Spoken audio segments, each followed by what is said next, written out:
Hello， 大家好，歡迎大家嚟到新潮文頻道。今日我哋就要講以下嘅話題。近排關於紅海緊張嘅局勢就每發升級，而與此同時，以英國同埋美國嘅聯軍亦都嚟到開始攻擊位於今次喺紅海海域襲擊商船嘅也門胡塞以及係旗下嘅青年組織嘅。嗱，英美兩國都可以話係問都唔使問，講都唔使講，就作出到呢個攻擊行動，係唔需要顧慮啲乜嘢嘅。不過就喺較早前嘅一段時間入面，原來咧就發生過一單嘢。呢一單嘢就係由到美國嘅航空母艦諗住喺附近該等海域嚟到起飛一架艦載直升機嘅時間，呢個時候就出現咗一架伊朗嘅無人機，而伊朗方面亦都指示到美國嘅航空母艦係唔准呢一架艦載嘅直升機升空嘅。而惡慣嘅美國竟然非常之聽話地就聽從咗伊朗嘅指示，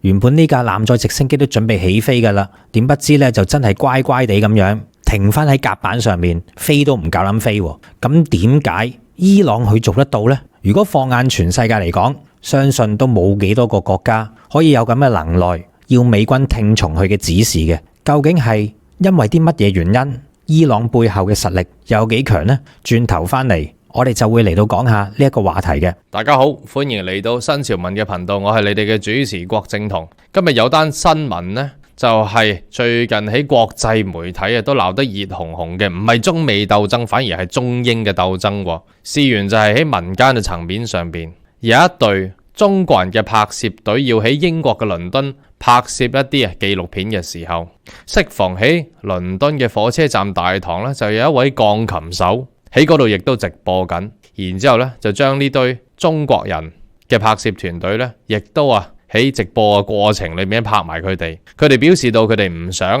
喺其他頻道度出鏡，點知就俾呢個英國嘅鋼琴手阿 Brandon 呢，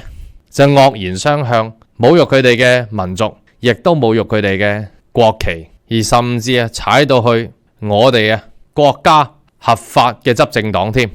呢段新聞呢，好多時評呢，佢哋講嘅角度呢，經過我哋去細心去查探之下，發覺佢哋都完全講錯晒。所以新潮文特登要喺今日評論呢單新聞，要講一個先至係真真正正正確嘅版本咧，俾大家嚟到去明白呢件事。嗱，有好多人呢就話呢班中國人喺倫敦佢哋拍攝嘅表現呢，就帶出洋相，當然亦都會有人就係指到呢個英國嘅鋼琴手有心辱華侮辱我哋國家嘅，係有心人裝無心人。甚至呢件事去到法律嘅層面，因為當中有華人係表示到佢哋保護自己肖像權，就俾人哋笑佢唔識法律等等。咁新潮文評論呢單新聞嘅時候呢，就會同大家以真正嘅正確電視同埋網媒嘅專利操作。因為呢位鋼琴手呢，佢係一位YouTuber， 佢係一位 YouTube 嘅網紅嚟嘅。所以呢，我哋有嘢可以同大家分享，嚟到去進一步解說。仲有就係喺呢啲咁嘅西方人嚟到敵視我哋民族、我哋嘅同胞嘅時候呢，我哋應該用啲咩態度去面對？去到人哋啲國家，有啲人就笑佢哋唔得入鄉隨俗。咁我哋亦都會以真真正正西域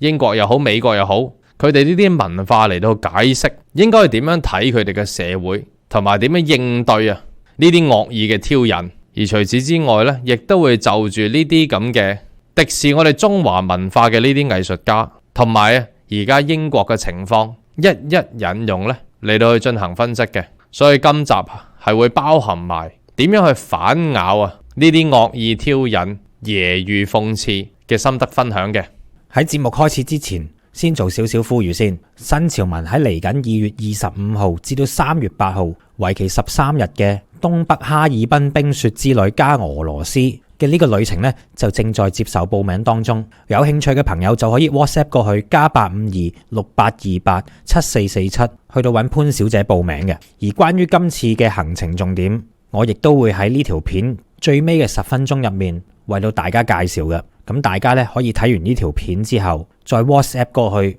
都未遲嘅。喺呢度就期望到時見到大家同我玩盡呢13日嘅東北加俄羅斯冰雪之旅啦。再之後呢，就同大家呼籲嚟緊新年嘅2月18號晚，同埋2月20號晚，分別就係農曆新年嘅初9同埋初11。新潮文應海天宴會廳嘅邀請，位於鯉魚門海傍道中55至59號。佢哋嘅邀請特登為我哋設計咗一個新潮文鯉魚門新年海鮮晚宴嘅菜單咧，俾大家品嘗嘅。繼之前王朝會同埋王朝會嘅春茗同埋香港賽馬會喺嚟緊我哋會辦嘅馬會會員會所嘅晚宴之外呢，兩個活動都火速爆滿，所以特登就搞呢個海天宴會廳嘅鯉魚門新年嘅海鮮晚宴，沒有人數上限，冇爆滿嘅情況出現，大家即管 call 齊親戚朋友嚟到來參與。電話就係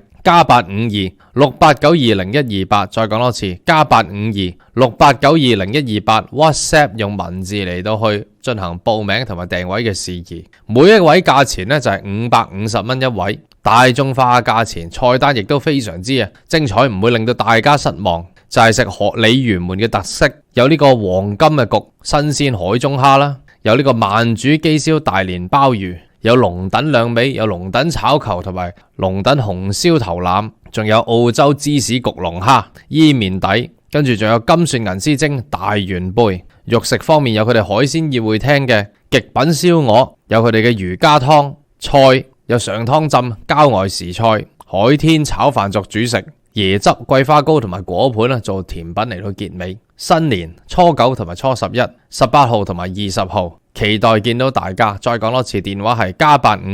+85268920128。喺節目開始之前，請分享、讚好、留言、訂閱新潮文頻道、新潮文2.0頻道，仲有記得撳埋我哋嘅嗰個啷啷掣，撳全部，咁樣你就可以收到我哋嘅準時節目推送通知噶啦。喺呢度咧就有勞大家啦。跟住落嚟就要講下，正當美英聯軍都不斷空襲也門之際啊，呢個看似要重返中東嘅美國，原來就喺較早之前就發生過一單瘀嘢。有幾咁瘀呢？原來事情係咁樣嘅，由到美國部署喺中東嘅其中一艘航空母艦艾森豪威爾號，佢嘅整個航母打擊群就喺路過呢一個著名嘅霍爾木茲海峽嘅時間，就遭到一架無人機嘅警告啊！當時呢架艾森豪威爾號就準備起飛一架直升機嘅，呢架直升機咧就諗住用到嚟進行一啲偵察同埋警戒任務嘅。突然之間，一架伊朗嘅無人機就飛抵美國航空母艦嘅上空，就對呢架航空母艦發出咗指令。當時呢架伊朗無人機咧就對住艾森豪威爾號嚟到發出要求美軍直升機不准起飛嘅信號，要求美軍直升機要原地咁樣去到降落翻喺甲板上面，唔准起飛。面對住咁樣嘅情況，如果換着係其餘嘅國家夠膽咁樣指令美軍呢一架無人機咧早就俾美軍擊落咗啦。但出奇嘅就係呢個時間惡慣嘅美軍咧就好乖好聽話，立即咧就照伊朗嘅指示，唔夠膽有絲毫嘅違背嘅，就命令已經半起飛咗嘅直升機立即降落喺甲板上面。好多人就問啦，點會有咁奇怪嘅事發生啊？即使係美國航空母艦打擊群已經嚟到伊朗嘅屋企門口，都唔使咁蛇龜啊！照計佢係惡慣至係嘅喎。美軍究竟怕緊啲咩呢？一架小小嘅無人機啫。原來大家唔知道嘅答案就係，除咗我哋中國有強大嘅反航母手段之外，其實伊朗同樣都係有住反航母殺手之稱嘅。呢件事如果要分析嘅話，其實美軍並唔係怕咗嗰架伊朗無人機，單憑美軍航母以及係其他艦隻上面所配備到嘅方陣近防炮系統，又稱之為密集近防炮系統啊，佢1分鐘咧就能夠打出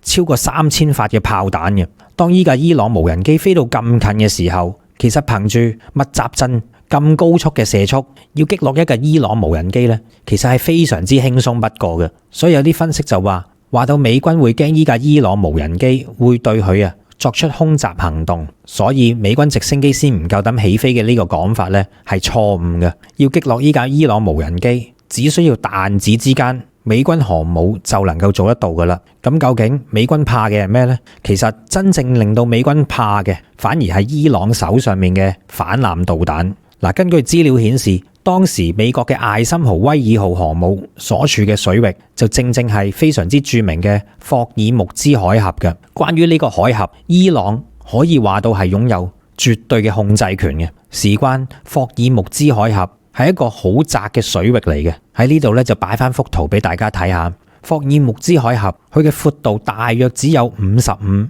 至到95公里之間嘅啫，最闊嘅位置都唔過100公里。而位於霍爾木茲海峽嘅東岸，亦即係伊朗嘅沿岸，喺嗰度咧就部署咗非常之密集嘅反艦導彈陣地。入得嚟霍爾木茲海峽，係人都知噶啦，伊朗先係呢個地方嘅絕對老大，邊個嚟都冇用，都要聽從伊朗嘅指揮嘅。單憑一架伊朗嘅無人機，仲要係偵察型號嘅無人機，當然係冇辦法威脅到美國航母嘅安全啦。但係佢背後嘅反艦導彈先至係真正嘅大殺器。講翻起上嚟，要講到反航母，我哋中國咧真係可以話到係深受美國航母嘅打壓之苦啊！就喺1996年台海危機爆發嘅嗰一刻，隸屬於第7艦隊嘅小鷹號航空母艦戰鬥群就曾經以強勢嘅姿態闖入到台灣海峽嘅。雖然佢係駛到咁近，但有鑑於當時我哋嘅軍力就比較弱，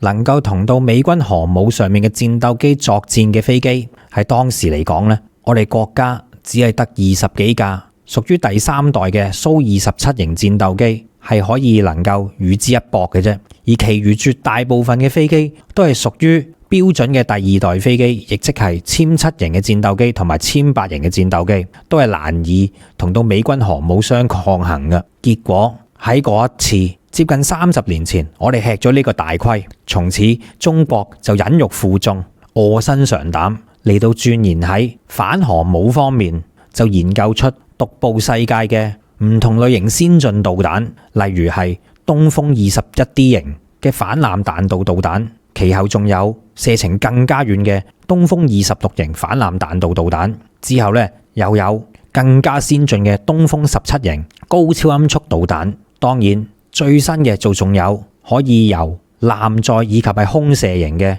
鷹擊21型高超音速反艦彈道導彈啦。呢啲架撐都可以話到係專門用到嚟對付美軍航母所研發出嚟嘅，所以都可以統一叫佢哋做航母殺手嘅。尤其係因為東風26佢嘅射程仲達到成5000公里咁遠，係可以打到去遠在關島嘅美軍基地嘅。因此東風26咧亦都被譽為係關島快遞，係使命必達嘅。不過如果講到最耀目亮眼嘅，都係要數翻東風17呢一種新一代嘅高超音速具備反艦能力嘅呢一款導彈。而且東風17咧，亦都係全球第一款量產兼且服役嘅高超音速導彈嚟嘅。採取住被俗稱為成波體彈頭嘅東風17，佢嘅末端突防速度係超過音速10倍嘅，幾乎可以話到係咧係可以穿透任何喺全世界範圍之內嘅防空網絡嘅。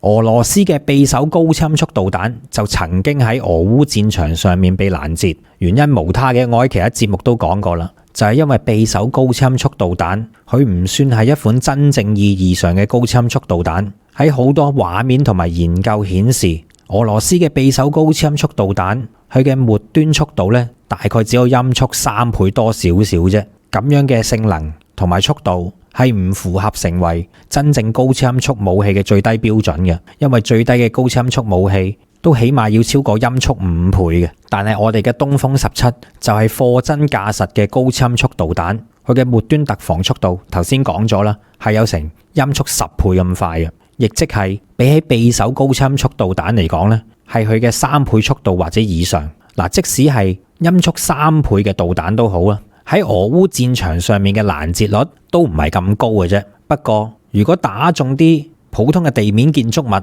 就話都叫做可以能夠承受嗰個損失啦。不過如果呢啲導彈係用到嚟反航母作戰嘅話，我哋就算當美軍運氣好好啦，佢可以攔截1至2枚，但係都係無補於事嘅。只要有其中一枚嘅東風17成功擊中美軍航母嘅話，咁樣就等同係滅頂之災噶啦。就算美軍喺第一輪嘅導彈攻勢得以幸存落嚟都好啊，其實喺西太平洋嘅範圍入面，我哋而家嘅軍力已經大幅提升啦。中國仲有好多其他嘅手段去到包圍入侵嘅美軍航母嘅。我哋就算當美軍航母真係咁好彩，可以走得甩第一輪嘅導彈攻勢都好啊，喺喺西太平洋等緊佢嘅，仲有轟六 K 戰神轟炸機所攜帶到嘅超音速反艦導彈，仲有其他唔同型號陸基型嘅反艦導彈，空軍其他戰鬥機所掛載嘅反艦導彈，全部都可以對美軍航母進行補刀嘅動作嘅，確保可以將佢徹底擊沉。伊朗之所以可以有咁嘅能力威嚇美軍航母，唔能夠起飛佢嘅艦載機，其實就係因為今時今日嘅伊朗，佢嘅反艦導彈技術就係師承於中國嘅。中國係伊朗嘅師傅。講起伊朗嘅導彈技術，其實亦都經歷咗3個階段嘅。第一個階段估都估唔到嘅就係伊朗喺最初期嘅時間呢，係聯合以色列一齊研製彈道導彈嘅。不過如果清楚伊朗嘅歷史嘅話，都唔會感到出奇嘅。原因就係喺伊朗巴列維王朝嘅時間呢，亦即係1979年之前，伊朗同以色列嘅關係咧非常之好嘅。而喺當陣時前朝嘅時間啊，同樣地，美國同伊朗咧亦都係走得非常之近嘅，所以有咁嘅合作一啲都唔出奇。後到尾先至反咗面嘅啫。當陣時嘅以色列咧就主動嚟到對伊朗援助咗最早期嘅一款導彈技術，呢款導彈咧就叫做傑里科1型嘅。雖然以色列同到伊朗嘅導彈聯合研製計劃就因為巴列維王朝嘅完結而令到半途而廢，但係就令到伊朗可以開始接觸到製造導彈嘅技術，亦都培育咗佢第一批嘅導彈專家嘅。而第二個階段，自從同美國反咗面之後，伊朗咧就開始親蘇聯啦。所以第二個階段咧就係去到仿製一啲蘇聯嘅導彈技術，尤其係當去到80年代尾嘅時間，蘇聯解體嘅時候當陣時伊朗咧就挖咗大批嘅俄羅斯軍工技術專家，就去到佢嗰邊嘅。咁都無他嘅，蘇聯解體嘅時候，全世界都對佢嘅技術非常之有興趣，而我哋中國咧亦都從喺蘇聯解體咗出嚟嘅其中一個加盟共和國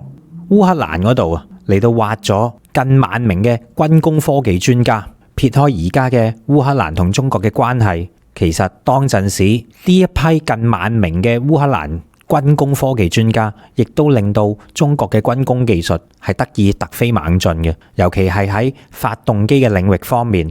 好似係坦克嘅發動機、直升機上面嘅發動機，甚至乎我哋而家戰鬥機上面嘅發動機，或者係透過航空發動機裏面嘅核心機所衍生出嚟嘅船艦發動機，我哋嘅航空母艦，甚至乎我哋嘅大型驅逐艦嘅發動機技術，其實講個始祖計咧，都係源自於早期烏克蘭嘅技術嘅。咁當然啦，後尾經過我哋嘅消化吸收，以及係再加以改良，先至擁有到我哋而家嘅坦克、航母、飛機嘅先進發動機嘅啫。所以喺當陣時蘇聯解體嘅時候，過渡到去俄羅斯嘅葉利欽時代，中國就選擇咗烏克蘭嘅科學家，而伊朗咧就選擇咗大量嘅俄羅斯科學家，就進入到佢哋嘅軍工體系嘅。造成咁樣嘅原因就係因為當陣時嘅俄羅斯軍工企業連工資都出唔到啊，連糧都冇得出，所以好多導彈專家咧就跳槽過到去伊朗啦。而喺俄羅斯專家嘅協助底下，伊朗亦都成功研製咗佢嘅流星系列彈道導彈嘅。不過因為伊朗嘅工業技術以及係基礎就比較差，即使係流星系列彈道導彈成功研製都好啊，從佢嘅外表睇起上嚟都比較龐大、比較笨重，而且咧顯得有啲靚添，就土味十足嘅。不過唔好睇小佢啊，雖然睇落係咁笨重，但係佢嘅威力係相當之巨大嘅，亦都係令到伊朗就此成為咗中東嘅導彈大國。喺中東嚟講咧，只有極少數嘅國家係能夠自己生產同埋製造彈道導彈嘅啫，伊朗就係其中之一個。而去到第三個階段，就係我哋頭先較早之前講到伊朗承繼中國導彈技術嘅階段啦。嗱，喺呢個時間咧，伊朗同中國一樣啊，亦都係深受美國航母嘅威脅嘅，所以伊朗就開始苦心鑽研製反艦導彈。但係由於反艦導彈嘅技術難度大，精確度嘅要求咧亦都比較高。開頭咧，伊朗最開始選擇嘅就係仿製我哋中國舊式嘅蠶式重型反艦導彈嘅。但係畢竟嚟講咧，蠶式反艦導彈咧都係上個世紀60年代所設計到嘅導彈，睇落去唔單止笨重啊，而且年代遠久。喺90年代嘅時候咧，其實已經係跟唔上時代嘅節奏噶啦。唔好講話打航母啊，就算係對付一啲嗰個時代嘅驅逐艦或者護衛艦都非常之困難，肯定咧係會俾美軍嘅密集陣防空系統攔截落嚟嘅。所以為咗研究一款能夠有效對付美國航母嘅反艦導彈，伊朗咧就決定從中國引入編號為 C802 嘅反艦導彈。喺我哋中國 C802 反艦導彈咧，亦被叫做鷹擊82嘅。嗱，呢款鷹擊82反艦導彈咧，就唔似得我哋早期所用到嘅嗰一啲反艦導彈，因為我哋中國所前期用到嘅反艦導彈咧，其實都係按照住60年代蘇式反艦導彈去建造嘅啫，亦即係頭先我哋講到嘅蠶式導彈啦。鷹擊82就完全唔同晒啦，佢唔係仿照蘇聯嘅反艦導彈嘅，而係有住明顯嘅西方血統嘅。事關喺上個世紀80年代，中美曾經進入過一段好短暫嘅蜜月期嘅。喺當陣時咧，由於雙方關係比較熟悉，美國咧亦都開放咗好多當陣時嘅技術咧嚟到去俾中國叫做見識咁嘅。而其中美國嘅魚叉反艦導彈嘅技術就係喺中美蜜月期嘅時候，美國所俾到中國見識嘅其中一款軍工技術啦。嗱，相比起蘇聯年代嘅反艦導彈，美國嘅魚叉反艦導彈咧，佢嘅外表相當之輕巧，而且係靈活嘅。佢嘅速度相比起嗰啲蘇製嘅60年代反艦導彈，速度要嚟得更加快，精確度更加係高咗唔知幾多倍啦。而且佢嘅威力亦都唔細嘅。所以喺西方反艦導彈嘅影響之下，中國咧就喺後到尾啊，就嚟到研發出屬於自己嘅鷹擊8系列反艦導彈。鷹擊8系列嘅反艦導彈咧，其實同魚叉導彈一樣，都係採取住差唔多嘅外表設計，採取住三角形嘅外形，係高度之相似嘅。而後到尾喺鷹擊8反艦導彈嘅基礎上面咧，中國亦都改建咗頭先我哋所講到嘅鷹擊82反艦導彈。佢嘅射程不但只提高咗，而且最大嘅特點就係適應性強。佢係可以安裝喺上至4000噸級以上嘅大型驅逐艦上面，下至咧連1000噸級嘅護衛艦咧都可以安裝呢款反艦導彈。而唔單止咁，佢仲可以配備喺潛艇上面，用到嚟採取住用潛艇發射嘅潛射攻擊都仲得嘅。因此對於伊朗嚟講，呢一款導彈簡直就係平靚正，性價比非常之高啊！當伊朗引入到鷹擊82之後，就一改伊朗冇反艦導彈用嘅呢個頹風啦。而家唔單止有反艦導彈用，仲有一款可以水上嘅艦艇用到嚟發射嘅反艦導彈，兼且喺水下嘅潛艇都可以發射嘅反艦導彈，可以話係一舉兩得。當伊朗引入咗呢一款中國嘅鷹擊82反艦導彈之後咧，佢嘅實力就大幅度提高啦。當然啦，伊朗亦都遵從住佢一貫嘅路線，就係要對佢所引進到嘅武器進行到仿製同埋國產化嘅。呢一樣嘢都唔奇怪，因為中國咧亦都係咁樣嘅。尤其係早期嘅時候，當我哋嘅技術唔係咁先進嘅時間咧，都係用到仿製國產化嚟走出自己今時今日自主研發嘅路嘅。咁好啦，當伊朗嚟到仿製呢一款中國製造嘅鷹擊82反艦導彈咧，佢就重新幫佢改咗個名。當研發成功之後啊，新嘅呢一款伊朗製嘅中國導彈咧，就叫做努爾反艦導彈。其後呢一款努爾反艦導彈亦都成功出口到去到黎巴嫩珍珠雞黨同埋也門嘅胡羅伯武裝嘅。咁出口俾呢啲國家同埋組織都唔出奇嘅，因為係人都知，我哋今時今日都好清楚啦。呢兩個組織其實都係伊朗嘅代理人，幕後嘅大哥都係伊朗嚟嘅。咁樣喺呢個時間，當俾到呢啲組織嘅時候啊，就令到完全照抄鷹擊82反艦導彈嘅呢一款導彈啊，就喺中東戰場上面大顯身手啦。例如喺2006年，黎巴嫩嗰邊咧就爆發咗戰事嘅。當時黎巴嫩珍珠雞黨咧就發射咗2門魯爾反艦導彈，而其中一枚就擊中咗一艘以色列嘅護衛艦，佢個名咧就叫做哈尼特號。哈尼特號係以色列薩爾5型嘅護衛艦嚟嘅，而且佢嘅性能亦都係比較先進，例如就係配備住我哋頭先所講到嘅密集陣近距離防空系統，而且咧仲配備住以色列自家製嘅防空導彈。咁當然仲有頭先我哋所提及到嘅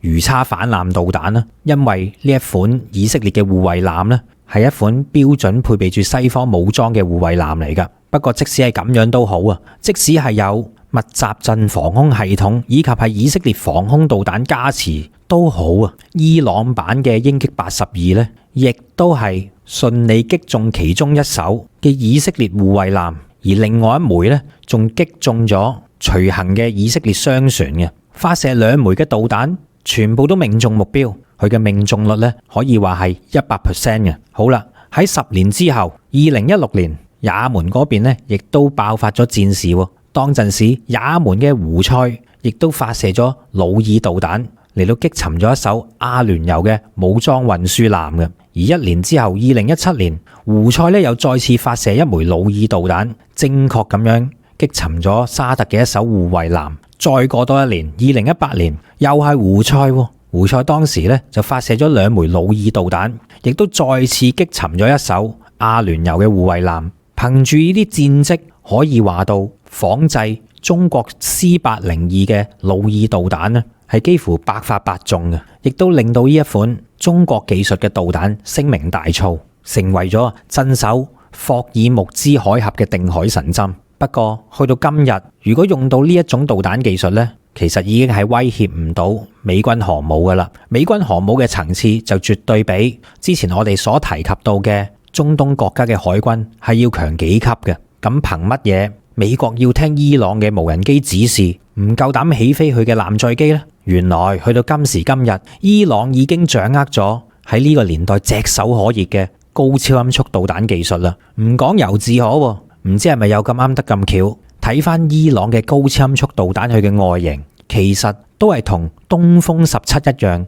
係採取住成波體嘅彈頭設計嘅。咁頭先我哋就講到啦，中國嘅東風17係全球第一款大量裝備而且係進入現役嘅成波體高超音速導彈嚟嘅。咁俾大家聯想一下啦，當中國服役咗東風17之後呢，隔咗冇幾耐，朝鮮呢亦都服役咗佢自己嘅成波體高超音速導彈，個名咧就叫火星8嘅。然之後咧又到伊朗服役咗佢自己嘅成波體高超音速導彈，個名咧就叫做法塔赫2型嘅。點解突然之間技術難度要求咁高嘅成波體高超音速導彈，連美國都冇嘅裝備，就竟然喺中國東風17服役咗之後，朝鮮嗰邊又服役，伊朗嗰邊又有呢啲導彈服役，可以話到係滿大街都係嘅。但係偏偏西方世界就冇嘅喎。究竟朝鮮同埋伊朗嘅成波體高超音速導彈技術係喺邊度嚟嘅呢？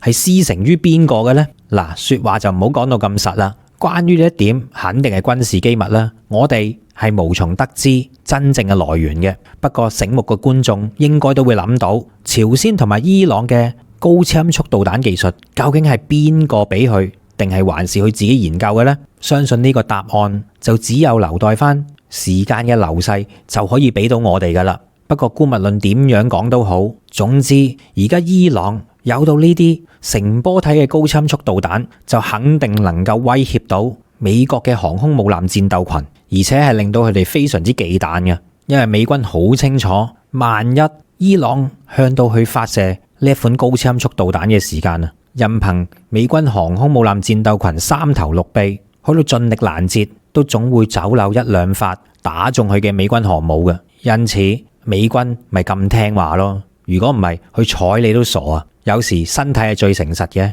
尤其係喺霍爾木茲海峽咁窄嘅距離伊朗嘅本土範圍又咁近。好老實講啊，如果伊朗真係發射佢嘅高超音速導彈指向美軍航母嘅話，莫講話擊落呢一款導彈啊，甚至乎連有效發現同埋追蹤都成問題。所以美軍咪咁聽話咯。咁關於紅海嘅局勢，美軍就看似耀武揚威啦。而究竟有冇一啲屬於我哋自己中國嘅力量，又會喺有關嘅海域度出現，嚟到保障翻我哋自己呢？關於呢個話題，我就會留翻喺下一集再同大家慢慢解構嘅。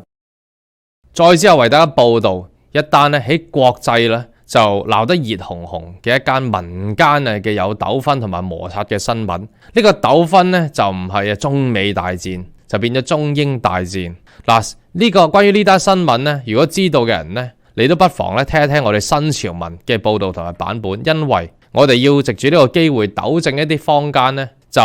佢哋唔了解全盤認知嘅一啲時評，佢哋始終呢都會有所缺乏，所以佢哋嘅分析呢都係有啲誤差。點解我咁講呢？因為呢單嘢係關係到好多人呢就喺法律層面嗰度嚟到睇，但係其實呢就要加埋西方人嘅社交文化嚟到睇，東西文化之別，仲有加埋現世西方世界一直鼓吹中國威嚇論嚟到去一齊睇，先至全面嘅。嗱，呢單新聞呢內容就係關於話說有一堆中國人，佢哋喺英國嘅倫敦準備拍攝一啲紀錄片。咁拍攝一啲紀錄片嘅時候咧，去到一個商場shopping mall 嘅廣場嗰度呢，途經嗰度呢，就喺廣場嗰度有一個鋼琴。呢個鋼琴大有來頭，係以離開嘅一個著名嘅音樂家 Elton John 呢嚟到去送俾英國嘅嗰個廣場嘅。咁當日呢，就有位英國嘅鋼琴家，呢位鋼琴家呢，佢亦都同時係一位網紅。佢中意呢，就特登去到啲商場鋪頭即係嗰啲音樂店嘅鋪頭即係總之有鋼琴嘅地方呢，就即席嚟到表演彈鋼琴，嚟到令到呢炒起在場嘅氣氛，然之後將呢個突發嘅炒氣熱氣氛、突發嘅表演、捕捉觀眾嘅反應呢啲嘢呢，就拍成短片就擺上網。佢係一位 YouTuber 嚟嘅。呢位鋼琴家適逢呢嗰日呢，就喺嗰度嚟到彈鋼琴。彈鋼琴嘅時候呢，佢就直播呢，就唔覺意攝錄到呢一堆嚟自中國嘅拍攝團隊呢幾位中國人。當其時呢，我哋幾位中國人嘅同胞，佢哋係舉起中國嘅5星旗嘅，我哋嘅國旗。今次呢單新聞呢，就係講緊點樣呢位鋼琴家，英國嘅鋼琴家係喺度不斷咁樣惡意、有意，甚至係有計劃咁樣呢嚟到去敵視我哋華人，敵視我哋嘅政權，貶低我哋嘅文化，同埋呢係講一啲對我哋民族有踩低性嘅言論。而佢亦都藉住呢個過程呢嚟到去搞政治，嚟到喺網上呢吸粉、吸引眼球。喺今次呢件事情上面呢，喺世界各地好多人都知道，佢哋好多人都會話呢，就係呢幾位中國人嘅表現呢就不太理想，因為呢有少少手忙腳亂，亦都唔知西方嘅規矩，甚至呢就指到其中有啲人呢攞中國嘅嗰一套嚟到去諗住話嗰個西人就貽笑大方咁樣。嗱，好多唔同嘅角度呢都會睇出唔同嘅版本，到底邊個嘅表現好，邊個表現唔好，邊個啱，邊個錯。新潮文今日呢就會用一個耳目一新嘅角度，亦都係應該係最全面嘅角度，因為有好多經驗，社會嘅經驗呢係我哋呢啲特別嘅年青人先會知道嘅，亦都會喺度同大家分享。咁大家就會 get the whole picture， 我哋叫即係大家就會完完全全知道呢件事。喺呢件事，我睇完呢單新聞之後呢，我哋可以領略到啲咩？我哋學到啲乜嘢？如果去到外國，我哋遇到啲西人，而由2024年開始，呢個世界只會越嚟越多，就係我哋華人去到西方嘅國家，只會越嚟越多呢啲咁嘅事情發生嘅時候，我哋應該點樣去應對？嗱，呢位英國嘅鋼琴家呢，佢嘅名叫做 Brendan Kavanagh， 咁我哋叫佢 Brendan 啦。佢呢就平時就拍好多呢，佢喺唔同嘅地方呢個鋼琴表演嘅呢個片段出嚟嘅。嗱，佢平時喜歡嘅呢嘅片段就係喺啲唔為意嘅地方，如果嗰度呢係有個鋼琴嘅話，無論係一啲廣場無論係一啲店鋪咁呢，佢就會突然間就坐喺個鋼琴嗰度即時表演佢嘅音樂，就令到身邊嘅人，令到嗰個在場嘅人呢好驚喜，就突然間有突如其來嘅音樂表演。佢一直表演嘅音樂嘅路數呢，就係叫做Boogie and Woogie 嘅一種音樂嘅文化。嗱，呢種音樂文化呢，我唔喺度講嗰啲淵源，最緊要呢，佢嘅節拍係比較跳皮同埋輕快嘅，咁呢，所以特別容易炒興呢在場嘅人情緒。咁佢會將在場嘅人突如其來嘅興奮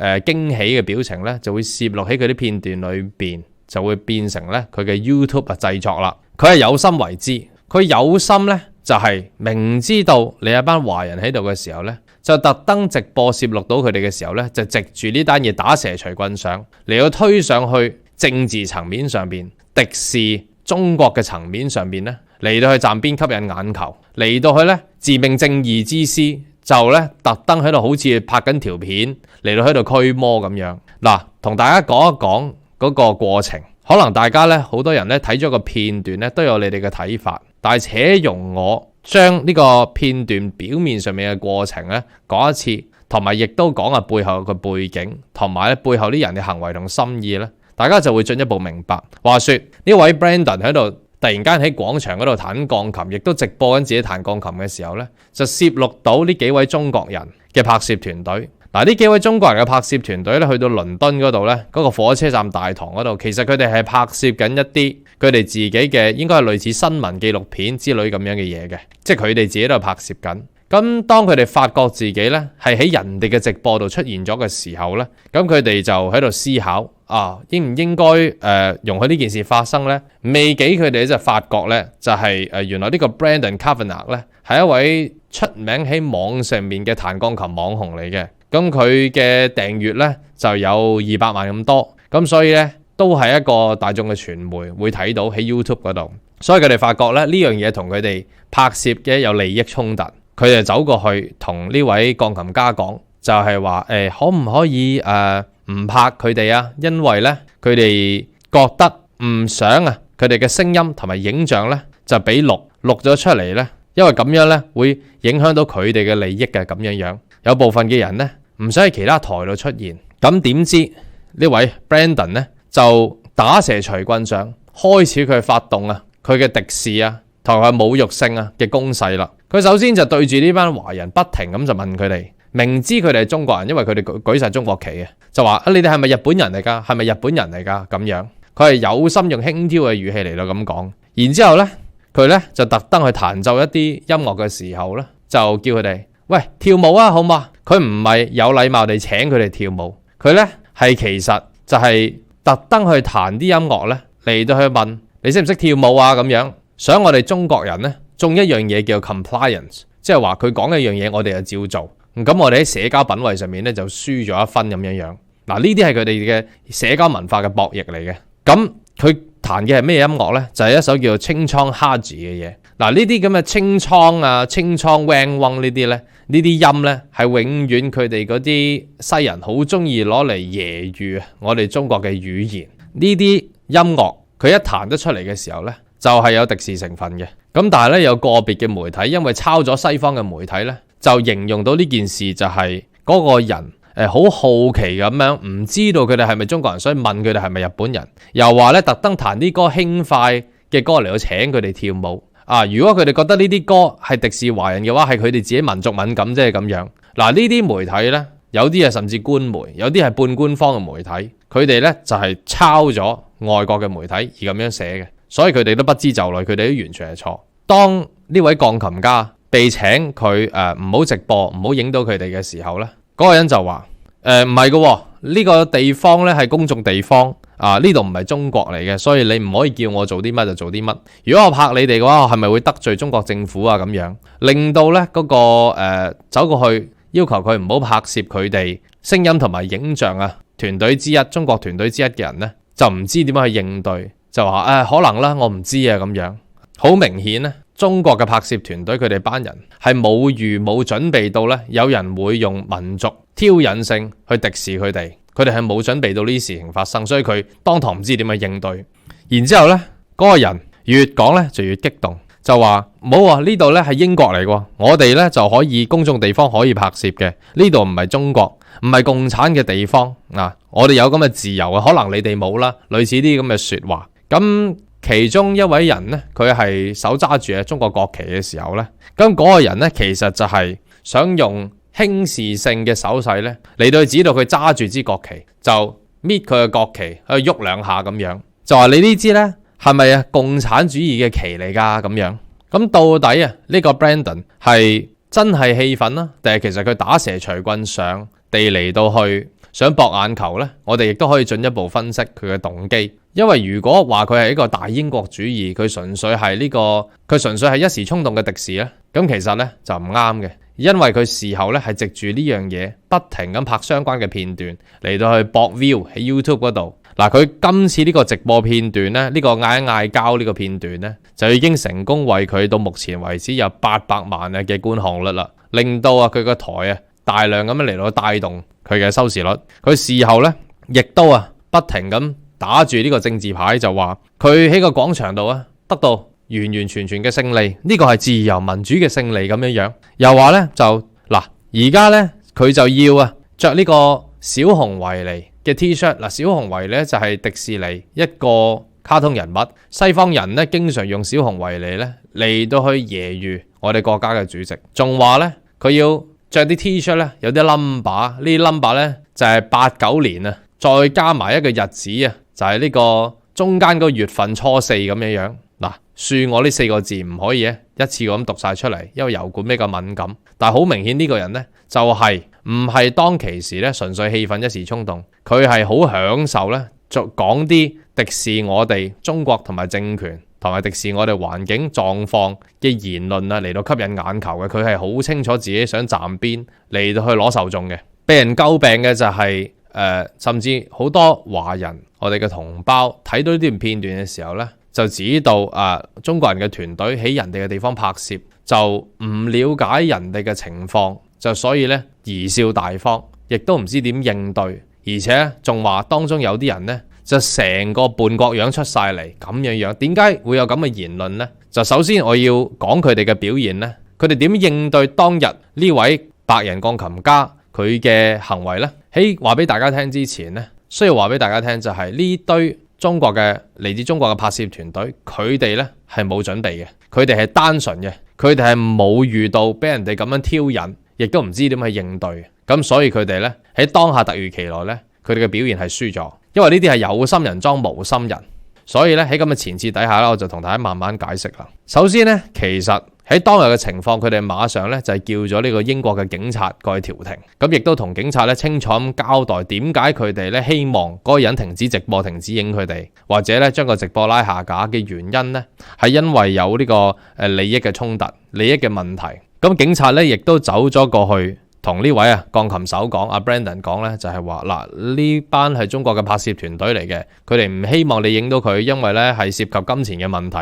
咁點解涉及金錢嘅問題呢？其實就係咁樣嘅，因為佢哋都係拍嘢，中國嗰班團隊喺中國電視攝錄隊佢哋將會喺佢哋電視播出之前呢，佢哋唔希望佢哋拍攝嘅片段會喺其他電視或者甚至其他網台嗰度嚟到去有片段嚟到去流出。咁呢個 Brandon 呢，佢自己係 YouTube 嘅鋼琴手，佢嘅訂閱都有200萬之數嘅時候呢，都係一種公開。所以呢，如果廣播係會侵犯到佢哋嘅利益嘅。嗱，佢哋嘅團隊裏邊呢，有人動咗氣。嗱，首先呢，佢哋團隊裏邊走上前同嗰位鋼琴手嚟到調停，嚟到去勸佢唔好直播嘅時候，係2位女士嚟嘅。然之後呢，後邊有2位男士就動氣啦。動氣呢，就係話呢位鋼琴手嘅言論同埋你嘅嘴臉呢，就已經構成敵視嘅成分。而家呢，你就影我哋呢，我會用法律行動嚟到去應付你嘅。咁呢，亦都呢，咁樣就辣着咗嗰位 Brandon 鋼琴手，佢就打蛇隨棍上，就話你用咩法律啊？英國法律啦，定係中國法律啦？呢度英國嚟嘅。咁嗰位仁兄話：我哋有肖像權嘅。嗱，呢樣嘢亦都令到呢，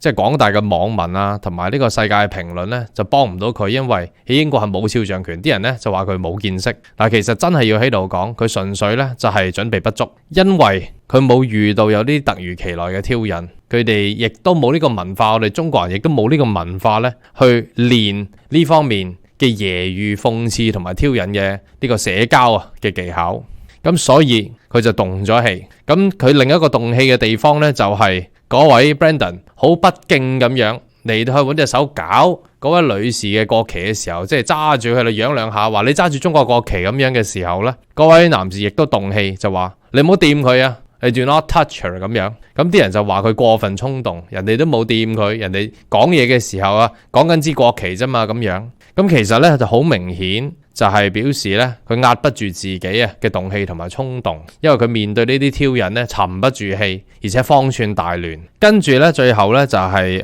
關於上前調停嘅嗰位女士咧有一個舉動，就係當佢面對排山倒海嘅敵視嘅言論嘅時候咧，佢居然為咗舒緩嘅氣氛咧，就話嗱，其實咧我都唔係唔知呢個地方嘅規矩嘅，我自己都係一個英國人，仲喺手上面咧就想抄本英國 passport 出嚟咁嘅動作添，就俾人哋話佢甚至係呢個叛國之徒嘅行為，即係其實咧。大家好清楚，佢純粹係單純地覺得嗱，俾人哋攻擊嘅時候咧，佢想緩和嘅情況就話，我都唔係唔知㗎。其實我自己都係在英國嘅華人，所以我有英國身份。嗱，有中國嘅拍攝團隊嚟到英國要拍攝嘅時候咧，咁我呢啲在英國嘅華人咧，咪自然會協助咯，咁樣。咁但係咧喺此情此景底下，當人哋踩到你上心口嘅時候，你仲要表示你係英國人，有英國嘅身份嘅時候呢，其實就真係好明顯呢，就係行錯棋啦。行錯棋嘅原因呢，就唔係佢哋有心為之，而係佢哋真係呢唔了解到西方嗰啲人嘅風俗同埋文化。想同大家講，就算你係喺一個地方住好幾年，甚至好幾十年都好，唔代表你真係去到嗰個地方融入到佢哋嘅社區、人群、社交圈嘅核心圈，定還是只不過去到人哋嘅地方建立一個自己嘅經濟圈，過緊自己嘅生活呢？係好唔同嘅。有冇成功咁入到人哋核心嘅社交圈？有冇同大家有往來交收？有冇同佢哋有人脈互動嘅關係？定還是純粹相敬如賓嘅往來打招呼同埋買賣呢？嗱，分別係好大嘅。我諗新潮文喺度呢，要報道呢單新聞呢，就需要真係要攞一個我哋獨有嘅經驗俾大家嚟到去分享，就係可能好多人都會覺得，即係人哋踩到上心口嘅時候，尤其是喺而家2024年當今天下嘅局勢都已經壁壘分明嘅時候，點解仲心存幻想人哋係會同你以禮相待，人哋會對你謙讓啊？咁樣唔係一種單純，咁樣唔係一種幼稚咩？嗱，呢位動咗氣嘅男士呢，有人就據說佢有可能同當地嘅孔子學院係有啲關係，好似係裏邊嘅主持或者員工之一。咁唔係好應該明白孔子裏邊嘅一句說話叫做以直報怨，以德報德，唔應該對啲惡意挑釁嘅人呢，仲諗住係以德報怨啊？咁你如何對啲真係對你有恩德嘅人呢？咁樣講呢？嗱，呢啲都係網上佢哋嘅一連串嘅評論嚟嘅。其實喺西方呢個國家呢，佢哋同我哋中原嘅文化係一啲都唔一樣。佢哋西方人先唔講敵唔敵視呢樣嘢，佢哋已經有好強嘅社交競爭，尤其是英國人，社交文化係充滿咗互相踩低、互相揶揄諷刺，嚟到作為一種社交品位嘅比拼。你一定要沉得住氣，然之後呢，游刃有餘、談笑用兵咁嚟到去駁翻人哋轉頭，嚟到顯得出你有急才、你有辯才，同埋你有氣度，同埋你有幽默感，咁你先可以喺個社交場合度贏得到。呢樣嘢呢，唔係我哋中方文化裏邊嘅一部分，我哋係比較少。另外一樣嘢就係當今天下嘅局勢，就係西方歐美集團不停咁鼓吹中國威嚇論，目的就係轉移視線，轉移佢哋國民嘅視線，令到佢哋覺得咧眼前有一個巨型嘅敵人，昔日就係蘇聯，而如今咧就係中國。咁咧佢哋就係正義之師，佢哋要驅魔。咁啲人就會自我感覺良好，用嚟滿足一啲自卑嘅人群嘅，自卑又要尊嚴掙扎嘅人群。咁呢，所以呢個咁嘅藝術家先至咧打住自由民主之勝利嘅呢個旗號咧，你覺得自己好嗨，收盡收視同埋眼球啦。咁喺天下咁樣嘅局勢嘅時候，點解去到人哋嘅地方都仲妄想純粹用微笑不停咁打住和平嘅旗號就可以息事寧人？咁唔係一種欠缺社會經驗、過分單純嘅表現咩？唔係一種重文輕武嘅表現咩？仲有，如果自己係帶住一個團隊俾人哋踩到上心口嘅時候，如果自己係拎住中國國旗俾人哋揶揄嘅時候，你唔能夠反咬到人哋，就算你反咬人哋嗰陣時候，你失咗方寸，你貽笑咗大方，咁其實呢，亦都係行錯棋。喺呢場仗、呢場比拼裏邊呢，其實自己呢係俾人哋踩到，俾人哋跣到，係輸咗一着噶啦。即係正如我頭先所講，喺西方呢個地方呢，其其實如果你能夠用人哋嘅文化嚟到去串翻人哋，首先你真係唔好幻想咧西方嘅人咧，佢係會幫翻你轉頭，唔好幻想嗰度身邊嗰啲觀眾啊，剝花生嗰啲觀眾或者警察係會幫翻你轉頭，唔好再有呢啲不必要嘅幻想。明白就係人哋揶揄你嘅時候，你可以揶揄翻人；人哋諷刺你嘅時候，你亦都可以諷刺翻人。你仲要俾人哋咧做得更加游刃有餘，更加幽默，同埋更加曲折離奇，令到人哋咧就啞口無言。咁你咧就喺呢個社交嘅呢場紛爭裏邊咧，你就幫我哋中國人贏咗一仗啦。首先，其實成個過程有啲經驗可以同大家亦都可以分享下嘅。由一開始中國人嘅拍攝團隊喺個廣場度出現嘅時候，嗰位鋼琴手開始直播，佢哋係知道嗰位鋼琴手係邊個，先至走過去同佢講，勸佢唔好直播，唔好影到佢哋嘅，因為佢哋知道呢個人係出名嘅。咁其實即係話你喺電話度開個 profile 嚟睇噶啦，你可以走過去就先同佢講話，希望唔好有咩情況出現。佢一惡言相向嘅時候呢，你就要即刻進入作戰狀態，你就要即刻話係啊，我特登過嚟同你講嘅原因呢，因為我知道你係出名嘅，但係唔好意思，我又唔係好記得你喺邊度出名喎。我記得啦，你係嗰個好出名嗰個島主啊，嗰個荒唐島主 Jeffrey Epstein 啊嘛，係咪啊？你唔係瓜咗噶啦咩？點解你仲可以喺度彈琴嘅？你特登要好假好作狀咁俾啲反應佢，咁然之後同佢講啦，講笑啫咁樣。你咁樣嘅行為咧就係特登話佢，你係出名啊嘛，我知，但係咧唔好拜服喺佢嘅出名底下，就將佢嘅出名比喻為一啲臭名遠播嘅人士。呢個 Jeffrey Epstein 咧喺個荒唐島，我哋新潮文都報道過，佢掌握呢個世界所有富豪同埋政客嘅荒唐嘅名單，佢做盡呢個世界傷天害理之事，佢以人作為買賣嘅工具，同埋仲要係細蚊添，佢做盡呢個世界令人不齒之事。你將佢比喻為 Epstein 嘅話咧，你咪踩低佢咯，你咪揶揄佢咯。仲有你亦都可以將佢嘅外貌咧比喻成一啲電影裏面嘅丑角。我記得好似邊度見過你嘅，你係邊個電影嘅嗰個角色啊嘛，係咪？咁樣，咁佢如果個角色咧係一個丑角嚟嘅，咁你咪可以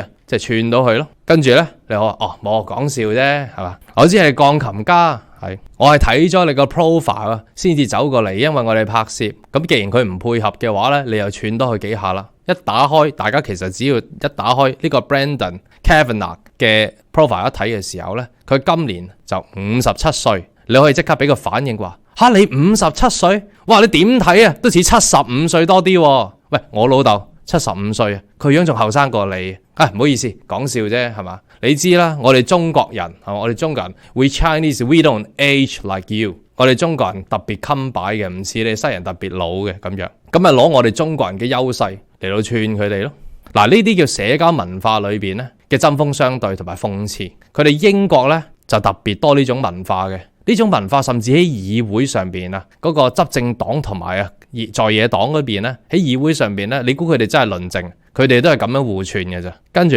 呢個Brandon Kavanagh 呢個鋼琴家咧，就身高5尺6寸。一打開個 profile 咧，除咗見到佢57歲咧，亦都見到佢身高5尺6寸。你可以即刻話啦，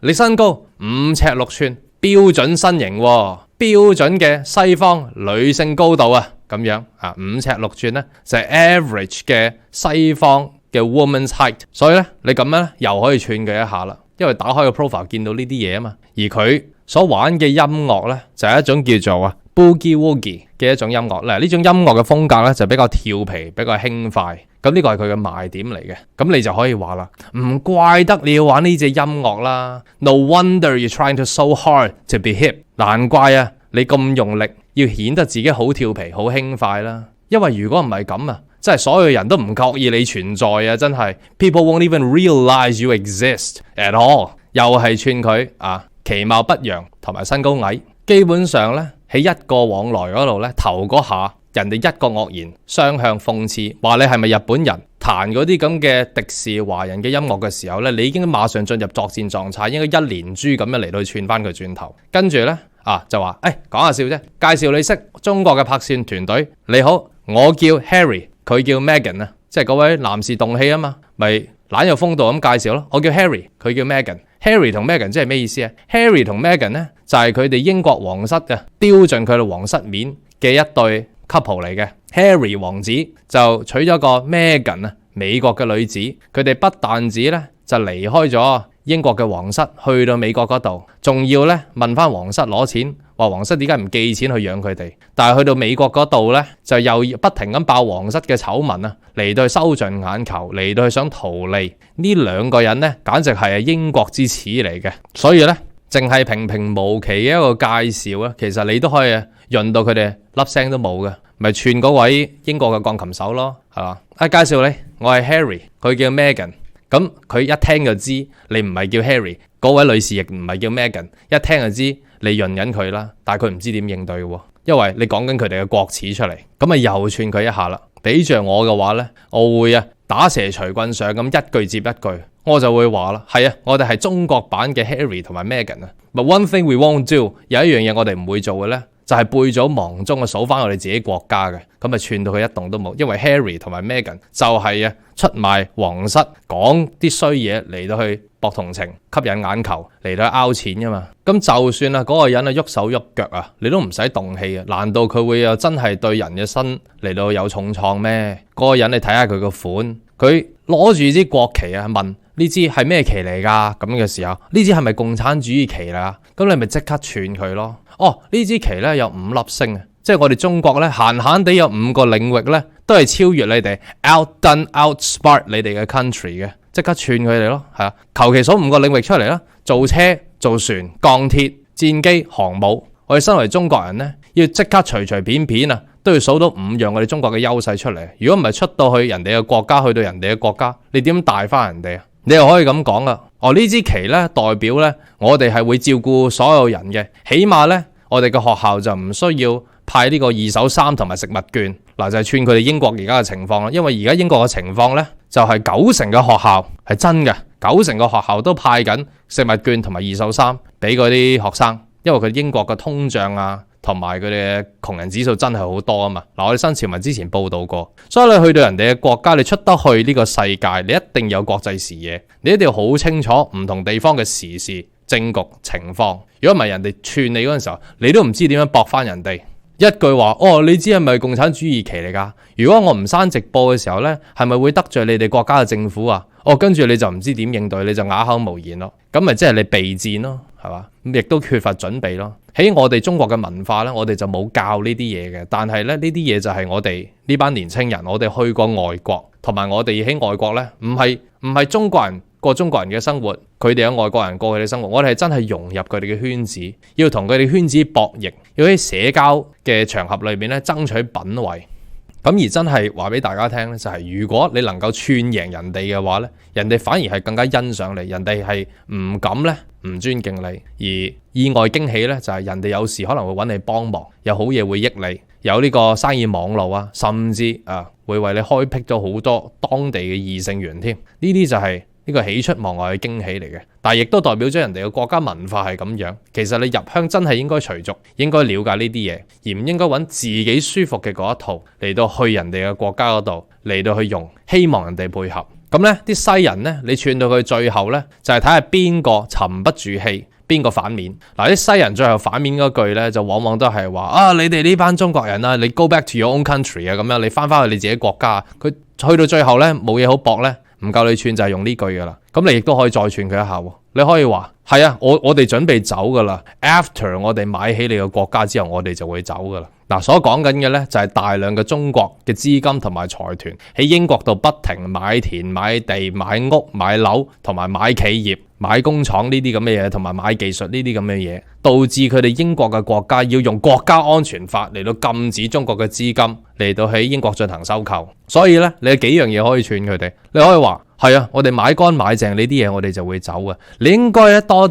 多謝你哋嘅總統辛偉誠Indian Sunak You should thank the Indians because they buy you out before we do。因為啲 Indians 啲印度人已經買空咗你喺我哋之前，即係串佢哋咧。而家國家係印度人嚟到揸莊，又或者你又可以講話係我哋就走噶啦。我哋睇住你28個城市都破咗產之後咧，咁我哋就走噶啦。咁樣嚟到潤佢啊嘛？點解要沉不住氣，然之後咧就大失方寸，講咗啲錯嘅嘢呢？其實喺西方世界呢，就冇肖像權，但係有一樣嘢呢，就叫保密權，就係其實呢裏邊調停嘅嗰個女仔亦都講咗出嚟嘅，就係 non-disclosable，即係話其實西方有個慣例就係，但凡喺任何真人 show、紀錄片或者電影拍攝嘅過程呢，佢哋都有權要求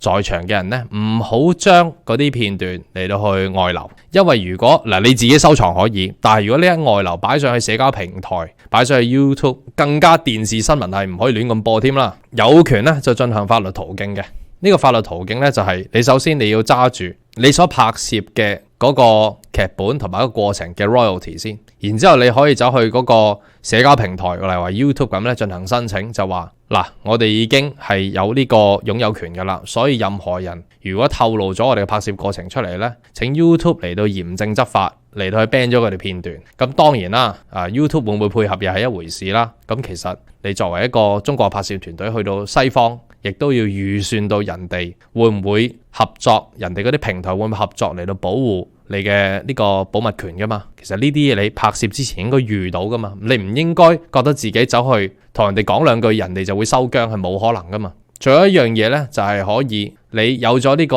擁有權，如果你喺當地英國申請咗之後呢，你申請咗之後，其實你可以呈上呢個法庭，要法庭落禁制令，禁制呢位鋼琴手 Brandon 呢將佢嘅片段上架，就算上咗架都要拉翻落嚟，可以去英國嘅法律層面上面呢嚟到咁樣嚟到執行嘅。咁但係當然費時失事啦呢啲嘢，而即係佢哋呢班拍攝團隊好明顯就係一班想多一事不如少一事，即係盡量都唔想捲入麻煩嘅人。咁但係其實你去得麻煩嘅地方，你就要預咗要面對麻煩。最近有韓國人去意大利度旅行，咁呢就俾人哋撻晒所有嘢，仲俾人哋身心重創添。咁就求助於當地嘅韓國駐意大利嘅大使館，咁求助，咁都乜愛莫能助。嗰班意大利人呢，喺笠晒佢哋啲嘢嗰陣時候呢，仲揶揄佢哋係即係當佢哋中國人添。咁即係話你出咗事之後，你再求助已經冇意義。其實你去得呢啲地方，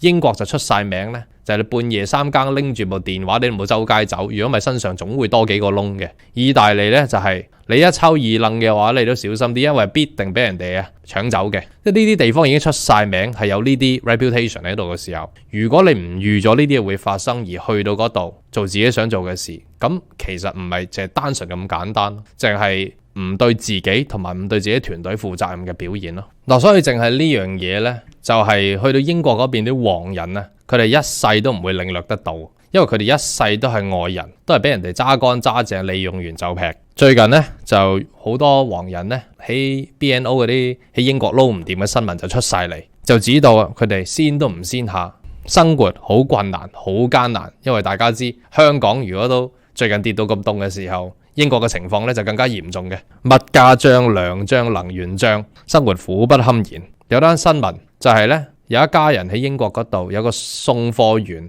去到佢哋屋企嘅府上，唔覺意咧就借啲椅喺佢哋嘅前院嗰度咧就踢冧咗啲 LED 燈，咁然之後咧借啲椅踢冧咗之後咧，直情啲燈都笠走埋佢哋，咁然之後咧。呢單嘢就喺網上面呢，個家人呢就喺網上面同啲移英嘅黃人嚟到去討論，啲人呢就話佢啦，有事發生你唔敢去報警，而你仲喺網上邊同人哋講嚟到圍爐取暖，呢啲咪叫折墮咯。所以呢，喺網上面好多人都話佢哋啦，既然人離鄉賤嘅話呢，咁冇辦法啦，咁只能夠忍下啦。英國嘅情況呢係非常之嚴重，就係經濟好差，窮人越嚟越多，仲要捱貴嘅能源。剛才我講到英國咧係用咗國家安全有關嘅法例咧嚟到去禁止中國人咧去買空晒佢哋啲嘢，買斷晒佢哋啲嘢，呢樣嘢係千真萬確。咁呢樣嘢先唔講係咪保護到佢哋，唔好俾我哋收購晒，但係咧就令到佢哋捉晒蟲啦。講多樣新聞俾大家聽，就係英國本來咧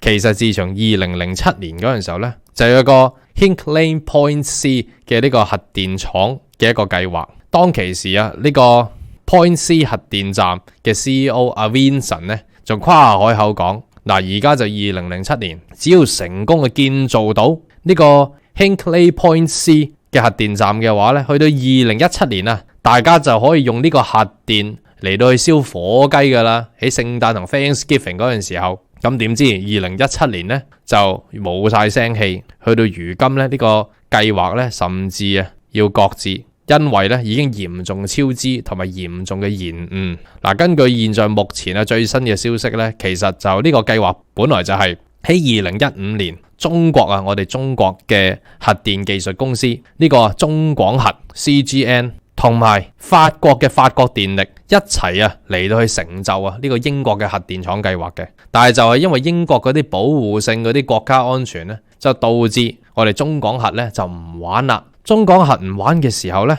就要法國電力一力嚟到去承擔起呢個核電廠有關嘅成本開支費用。但係問題係法國電力呢間公司自己亦都係剛剛國有化，因為佢咧債台高築，所以佢根本難以應付有關嘅勞力、材料上漲、通脹嘅問題，嚴重嘅超支、嚴重嘅延期啊！而英國嗰邊咧，大家都知英國莫財啊嘛，佢啲城市破產，佢啲英國政府都唔肯幫忙嘅時候咧，亦都政府亦都拒絕用政府嘅資金嚟到去補助呢個核電廠計劃，即係英國嗰邊咧要享受呢個核電廠咧。起碼都要等到2029年先有第一個反應堆嘅建設，最遲可能去到2031添。咁其實當英國講得2029至到2031呢，就即係講緊肯定係超過2031先有啦。同我哋中國做嘢唔同，我哋中國話，例如話雅萬高鐵9月呢可以俾大家嚟到人民全國嚟到通用嘅時候，全面通用嘅話呢，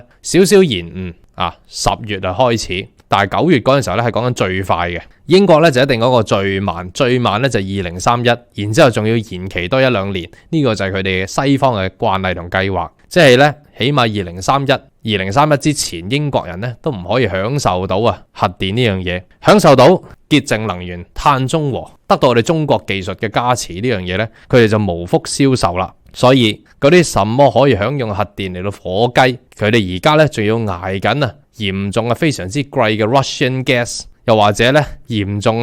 overpricing 嘅 American gas， 是但攞一樣嘢嚟串翻嗰個白人鋼琴手咧，其實都得嘅。而且呢個核電計劃係超支到咩情況咧？喺2015年當其時嘅估算咧，就要用310億嘅英鎊，即係講緊你大概3100億嘅港元左右啦，咁樣左右啦。但係去到如今嘅估算咧，就已經係去到460億嘅英鎊，即係講緊就多咗咧1000幾億嘅港元先可以成就到呢件事，仲會係咁加上去，因為咧勞力同埋材料各方面都不停咁會上漲。但係呢啲咧已經唔關我哋中國嘅公司事啦，係佢哋自己搞掂自己。好多網民咧講呢單新聞咧就係覺得非常之諷刺，而且咧亦都話啦，其實英國無需要搞什麼核電嘅計劃啊。英國大英帝國過去歷史裏面做盡咁多傷天害理嘅嘢，佢哋大部分嘅人都應該獲得天打雷劈，應該俾雷劈啊！咁如果一人一道雷，將呢個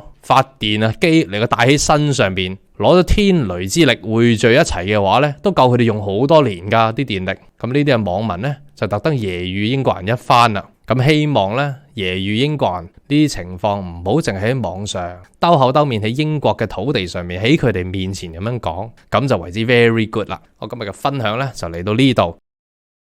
喺節目結束之前，就由到我格仔嚟講下嚟緊新潮文最新推出嘅哈爾濱冰雪以及係俄羅斯之旅嘅。嗱，今次我哋呢個行程係專登應晒節安排俾大家嘅，為期就13天，就由2月25日至到3月8日嘅。有興趣嘅朋友就可以 WhatsApp 過去+85268287447去到報名查詢價錢，當然仲有可以係嚟到查詢行程嘅。咁好啦，到時我哋會玩啲乜嘢呢？天氣方面又需唔需要擔心呢？嗱，一般嚟講喺呢個月份出發嘅都唔使擔心太凍啦。由於已經過咗春節，揀到2月25號出發，到陣時日頭嘅天氣都係大概係-3度至-5度之間嘅啫，就唔會太凍，但係咧依然能夠睇到冰雪。而晚上比較凍啲嘅時間呢，我哋亦都翻咗酒店，嗰度有暖氣嘅，就算出面幾凍都冇相干。咁好啦，我哋第一日咧就先會由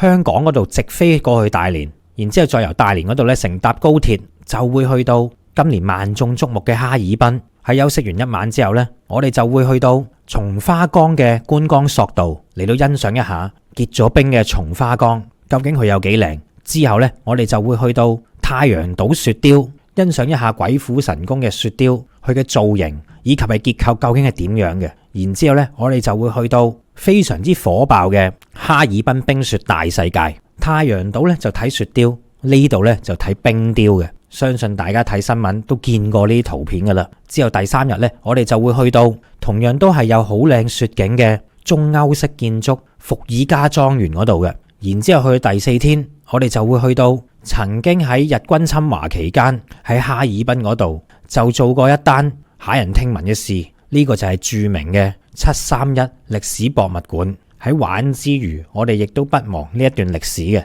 再之後，我哋就會出發到去五大連池市嚟到去欣賞一下我哋國家嘅5A 級景點五大連池風景區嘅。呢個由到火山爆發堵塞嘅河道就形成咗5個串連形狀嘅堰塞湖嘅。而喺山頂上面，你亦都好明顯見到火山凹陷形狀嘅樣。咁當然啦，呢度係唔會再爆發噶啦，就成為咗一個咁靚嘅風景區。再之後第6日呢，我哋就會去到中俄嘅邊境城市黑河市嘅。喺呢度我哋就會見到中國同埋俄羅斯兩國之間首座嘅跨國公路橋梁啊。呢個呢就係黑龍江大橋。然之後喺玩完1日嘅黑河市，我哋第2日呢就要準備去到俄羅斯嗰邊噶啦。第7天嘅旅程，我哋就會搭船嚟到渡過黑龍江，去到俄羅斯遠東第3大城市布拉戈維申斯克。從前呢度亦叫做海蘭泡嘅，但自從俾俄國人佔領咗以後，佢就改咗個名。而呢個城市亦都係保留咗大量前蘇聯時代所遺留落嚟嘅古老建築物嘅。喺呢度我哋就會玩2日嚟到參觀喺呢個俄羅斯城市入面嘅著名景點，以及上邊去體驗一下用盧布去 shopping 嘅。之後呢，我哋就會翻去對岸搭翻船就翻黑河市嘅。而喺搭呢一班船翻去黑河市，翻嚟我哋中國呢邊嘅時間，大家會發現到啊，好多戰鬥民族，亦即係俄國人呢，都會去到黑龍江嗰邊，就好似我哋香港翻深圳咁樣嘅。因為我哋中國呢一邊嘅嘢又平又靚，喺免簽證嘅情形底下，中國以及係俄國嘅人都可以互相來往，所以我哋今次去俄羅斯嘅呢一個城市，其實亦都係免簽證，只需要有回鄉證就得啦。之後第9日，我哋就會去到扎龍自然保護區，呢一度係丹頂鶴嘅故鄉嚟嘅。而除咗丹頂鶴，仲可以見到白鶴、白頭鶴等等珍貴嘅珍禽。然之後呢，第10日我哋就會去到著名嘅大慶市。講起大慶，第一時間我哋就會諗起大慶油田。今時今日嘅大慶依然係可以產出石油嘅。到時我哋就可以嚟到參觀一下油田嘅採油機，順便了解一下喺我哋新中國成立之初，大慶第一口油井究竟係點樣嘅。然之後去到第11日，我哋就會翻去哈爾濱嚟到去睇一下東北地區裏面最大嘅東正教堂聖索菲亞教堂廣場嘅。之後我哋亦都會漫步好出名嘅中央大街，呢條街呢已經有過百年嘅歷史噶啦。然後去到第12天，我哋就會去到好著名嘅東北虎林園。喺呢度嘅老虎呢非常之生猛，亦都係世界規模最大嘅東北虎繁殖基地嚟嘅。除咗有東北虎之外，亦都有白虎、獅子以及係美洲豹、狼等等嘅猛獸嘅。當然就唔少得世界非常之珍貴，有到獅子同老虎結合嘅獅虎獸啦。喺全球嚟講呢，獅虎獸都不過20隻嘅啫。喺玩完呢12日之後呢，我哋就會乘坐翻高鐵前往翻大連，休息完一晚之後呢，我哋就會由大連機場翻去香港，結束啲13日嘅旅程嘅。而今次嘅旅程亦都係由我格仔親自設計，每一個隨團嘅團友呢，亦都會贈送一張夠用13天嘅旅遊數據卡，以及係今次我哋亦都會乘坐簡稱為飛機耳嘅豪華旅遊大巴嘅。仲有去到俄羅斯嗰邊呢，亦都有當地嘅俄羅斯導遊去到帶團，所以大家就萬勿錯過啦。記住聯絡呢個 WhatsApp 電話去到報名查詢以及係詢問價錢嘅，就係 WhatsApp +85268287447揾潘小姐去到報名嘅。再講一次係 WhatsApp +85268287447聯絡呢個 WhatsApp，期望喺到時見到大家陪我玩足呢13日嘅旅程。咁好啦，今日我哋嘅節目時間嚟到呢一度，臨結束之前提大家記得做齊新潮文3寶，以及係記得去到檢視一下喺你撳咗訂閱之餘有冇撳埋嗰個啷啷掣，再撳埋全部，咁先可以去到收發到我哋嘅影片通知㗎。拜拜。